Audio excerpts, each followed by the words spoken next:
ان سے کہو کیا تم اللہ کے بارے میں ہم سے جھگڑتے ہو، حالانکہ وہی ہمارا اور تمہارا پروردگار ہے، اور ہم کو ہمارے اعمال کا بدلہ ملے گا اور تم کو تمہارے اعمال کا، اور ہم خاص اسی کی عبادت کرنے والے ہیں۔ اے یہود و نصارا، کیا تم اس بات کے قائل ہو کہ ابراہیم اور اسماعیل اور اسحاق اور یعقوب اور ان کی اولاد یہودی یا عیسائی تھے؟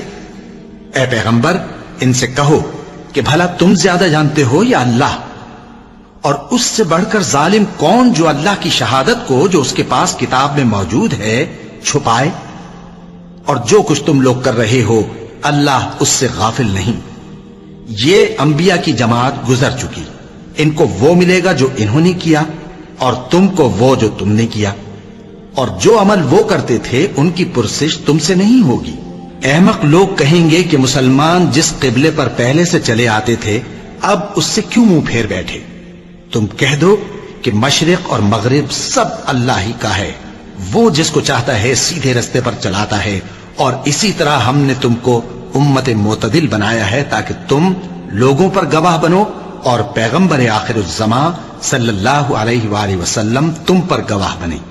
اور جس قبلے پر تم پہلے تھے اس کو ہم نے اس لیے مقرر کیا تھا کہ معلوم کریں کہ کون ہمارے پیغمبر کا تابع رہتا ہے اور کون الٹے پاؤں پھر جاتا ہے۔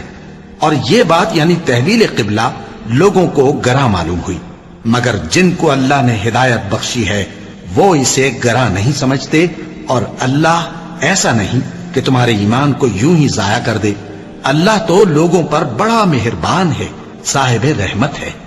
اے پیغمبر صلی اللہ علیہ وآلہ وسلم، ہم تمہارا آسمان کی طرف منہ اٹھانا دیکھ رہے ہیں، سو ہم تم کو اسی قبلے کی طرف جس کو تم پسند کرتے ہو منہ کرنے کا حکم دیں گے، تو اپنا منہ مسجد حرام یعنی خانہ کعبہ کی طرف پھیر لو، اور تم لوگ جہاں ہوا کرو نماز پڑھنے کے وقت اسی مسجد کی طرف منہ کر لیا کرو۔